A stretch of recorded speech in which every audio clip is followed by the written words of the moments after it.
North Carolina. Give it up for Tom Scheve.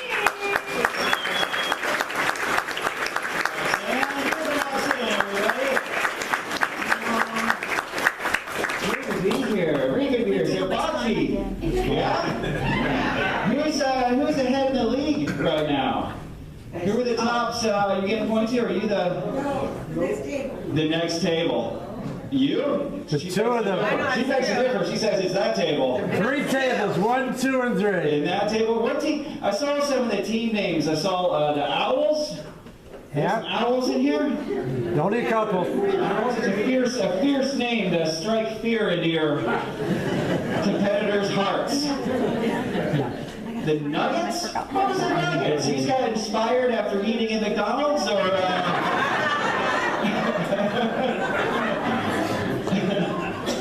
And then I saw the Survivors. It's kind of setting the bar low right there. It's just surviving. Maybe a good name would be Silver Alert. It's not a bad name. So the Bolina, they just throw a kidney stone, you know, or something. I don't know. But. How about the Alzheimer's 8? What's that? The Alzheimer's 8. Alzheimer's 8? Yeah. Just keep forgetting what game they're playing. Fantastic. Well, my name's Tom Scheve, and really glad to be here. I am from Asheville, which is a silly town, a very silly town. We spend most of our time fighting gluten and rescuing animals that don't want to be rescued. That's pretty much what we do. Does anyone have I'm all for rescuing, you know, animals, but does anyone know someone who like over rescues? Tries to rescue is that you? You gotta, that's good, you're an animal ally. It's good to have them out there. But yeah, I have a friend who over rescues, and I was hanging out with her, and she tried to rescue this dog, and I said, I don't think that dog needs rescuing, you know, and she's like, it's been abandoned. And I said, no, it's in a baby stroller, actually. And we're in a dog bakery. We're in line right now in a dog bakery. I think they just went to go order some gluten-free dog biscuits, so don't steal their dog, please, is what I'm saying. Who here has dogs? Any dog people out? Yeah, very good. Very good. I've got a little Shih Tzu. It doesn't matter how big or small your dog is. Dog food is so expensive, you know? It's and when I'm in the grocery store, like I always lead with my heart, you know? I'm like, top shelf. Yeah, he's a good boy. And then I'm like, ooh, that's kind of expensive. I'm like, yeah, let's see here, down. Here we go, 100 pounds for $4. He's gonna love it. All dog food is gravy style if you add enough water. Just keep adding water, you're gonna get to dog gravy eventually. There was a billboard in Asheville, and it had a picture of a dog, and it said, don't butcher your best friend. It said, don't neuter. It said, get your dog a vasectomy. Did you guys have any idea that we're giving dogs vasectomies? I don't think Obamacare covers that. You know, I think you got to come out of pocket for that one. It's very strange. But with men, you know, they say if you get a vasectomy, it won't decrease your sex drive or lower your testosterone. And it's like, oh, perfect. That's what I want for my dog. Just, I'm going to be real desperate and aggressive all the time. It's not reproducing. It's trying to be responsible. Oh,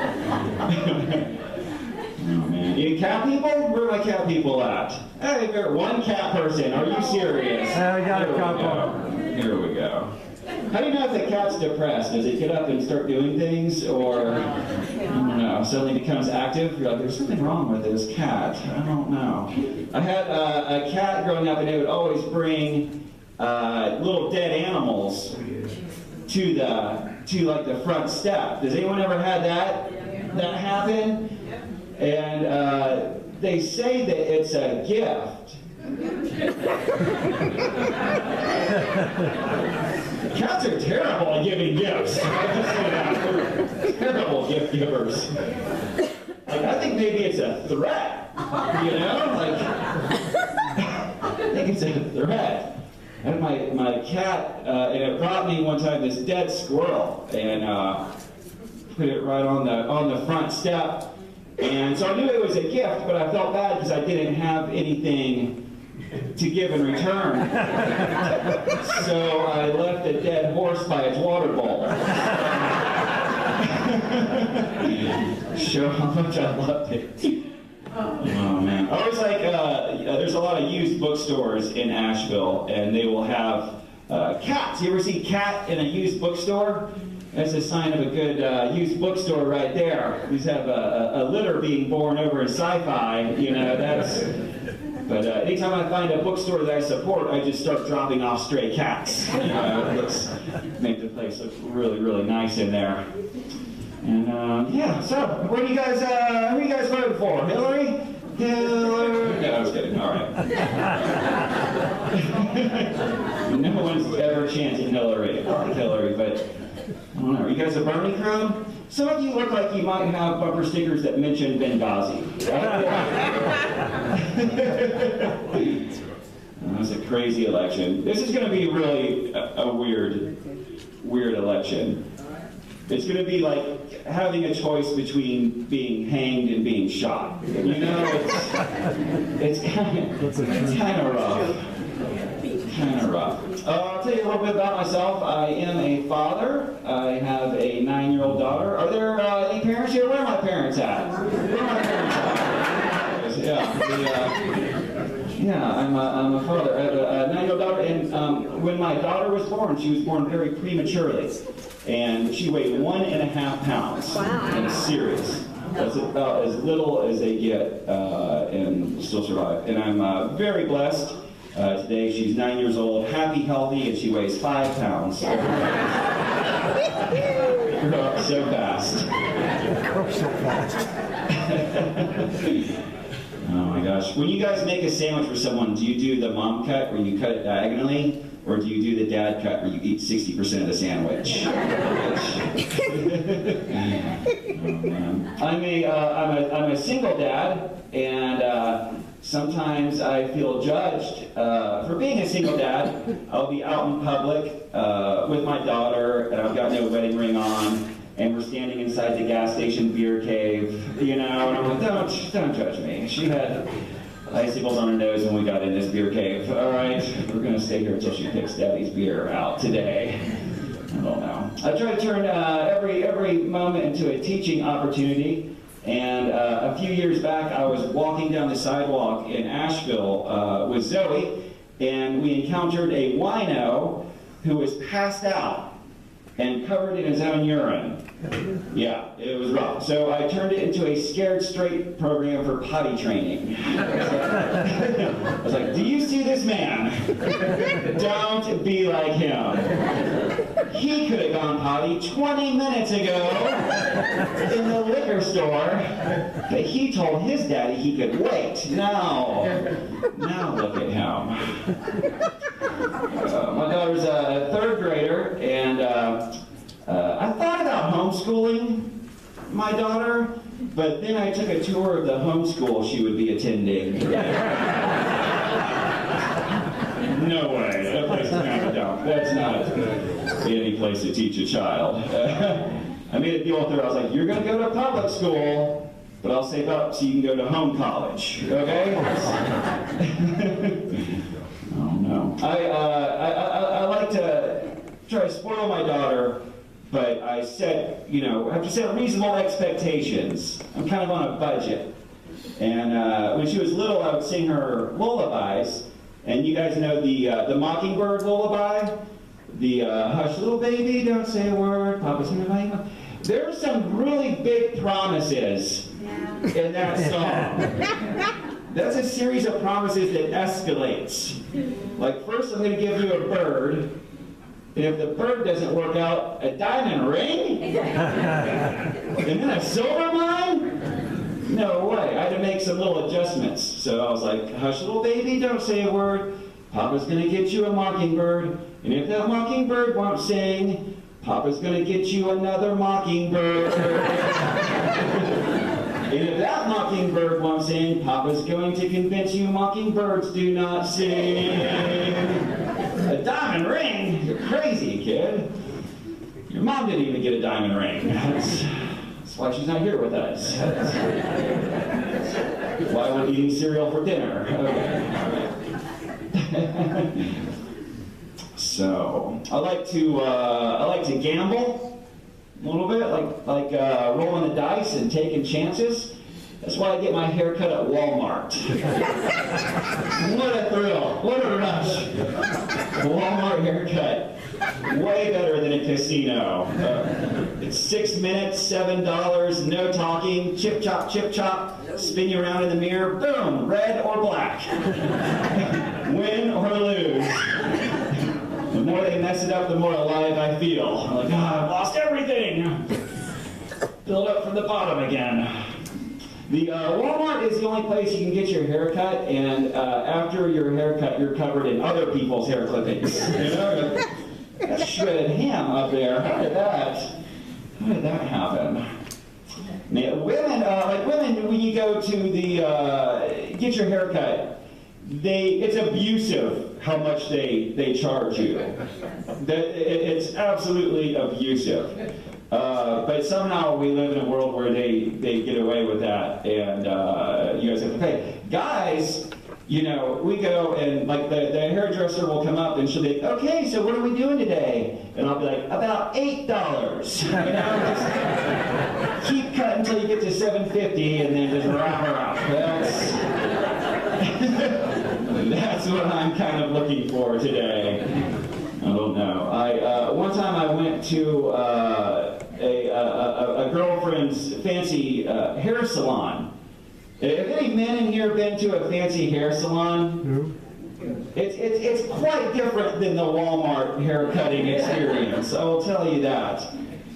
Like this statuesque blonde came out and she was like, okay, Tom, I'm going to shampoo your head now. And I was like, what? Are you serious? And my girlfriend is staying here in the lobby? And I was like, oh, okay. And they take you back around, and then around the corner, and they put an apron on you. It turns out when they put the apron on you, you don't take your clothes off. You keep your clothes on, and they put the apron over it.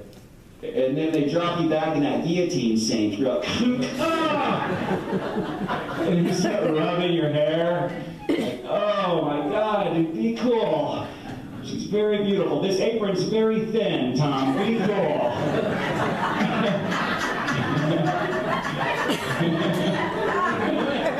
Be cool. Think about sports or whatever.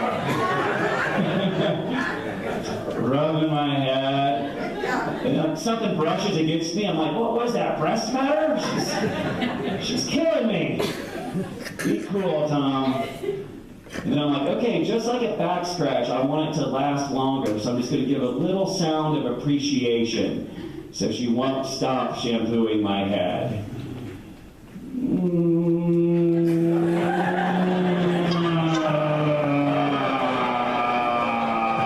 I put my hands on top of her hands, was rubbing my head together. It's way better than the Walmart haircut. They just squirt you with a squirt ball. Like a wet cat. No way to live. There's no way to live.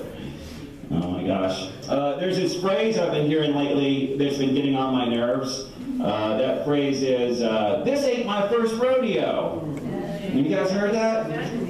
I think it's only appropriate to use that phrase if you're physically present at your second rodeo. That's it. That's the only time you get to use that phrase. I'll tell you something else that's been bugging me. Everything's gotten so modern and even in relationships, and there's more and more people who are saying that they're in open relationships. You guys heard of that, open relationships? I'm not for that, you know? I'm old school. I want a monogamous relationship where I cheat discreetly, you know, like a gentleman. Not just in front of the whole world, just in the shadows. No, but I think it's weird when people say they're in an open relationship. It's like, congratulations on coming together to keep your options open. You know, like, all right. So you're dating each other and everyone else? Okay, fantastic. When you're a man, people will refer to your wife or your girlfriend as your better half. You know, they ask about your better half. And as soon as you live with a woman, you understand why. And it's because they get the better half of everything in the home. You get everything. If there's two of something, I'm getting the worst one. You know what I'm saying? Like I bought a new car and now I'm driving my old car. You know what I mean? I've never had a girlfriend say, oh no, I'll take the less nice one or whatever, you know. And every relationship I've been in, my girlfriend or my wife is, they have a very keen sense of which side of the bed is slightly nicer than the other side. You know what I'm saying? Like they can just tell somehow. And then I have to go over to the busted spring side of the bed is where I go. They've got like the nice comforter. I've got the window curtains pulled over me, you know? They've got the big fluffy pillow. I've got a sweatshirt stuffed full of jeans. She has the Eddie Bauer sleep mask. I've got like an old sneaker across my face. It's no way to live. There's no way to live whatsoever. Oh my gosh. Here's an interesting thing I heard. 10% of women have at one point in their lives thrown a shoe at a man.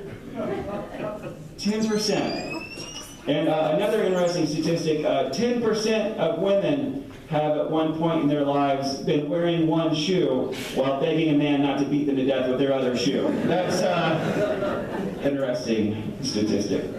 All right, guys, I want to talk to you briefly about healthcare this evening. I have a friend who is a nurse in the emergency room at Mission Hospital in Asheville, North Carolina. And this is a true story, all right? This is absolutely true. And I was talking to him, and I said, I was talking to my friend, the ER nurse, and I said, what do you see a lot of in the emergency room?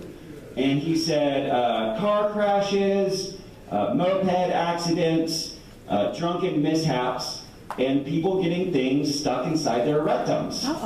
Right? I swear to God. And I said, like what? And he said, believe it or not, a lot of times sweet potatoes. I swear to God. I swear. I said, sweet potatoes? Why sweet potatoes? And he said, because they come in all different shapes and sizes. And I said, that's not really an appealing, ad for the sweet potato industry. You know, don't puncture your colon with a banana. Find a perfectly shaped sweet potato for you today. And I said, well, what do you do when someone arrives at the emergency room with a sweet potato in their rectum? And I said, do you just pull it out? And he said, yeah, most of the time. He said, sometimes we have to cut them open.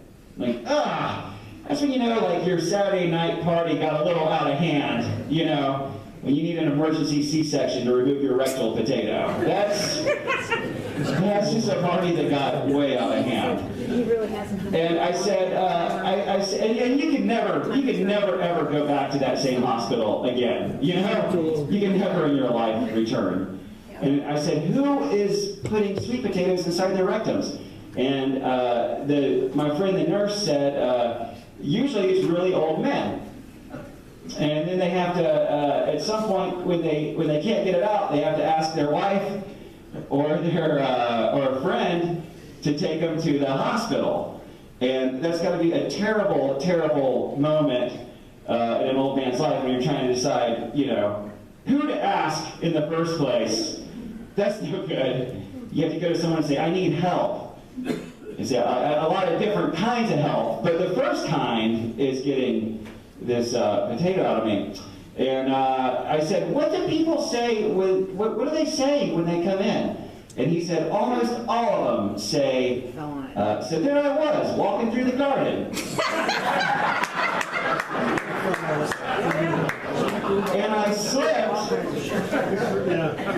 And something or the other, Doc, I don't know. Yeah, so my friend, the nurse, said that people should tie a string around it and give them a fighting chance at the old ER. And I think put something nice in there too, like some candy or something. You know, they work long shifts in the ER, and you know, help them out. It's a busy night, Saturday night in the old ER, and they're, you know, removing potatoes from people. And like, oh wait, there's something else in here. And they go, oh, it's a bouquet of flowers, you know? Like, oh yeah, I was slipping in the garden. I figured I'd slip on something nice for you. So, hey guys, my name is Tom Scheve. Thank you so much. You guys have been very lovely. Good night.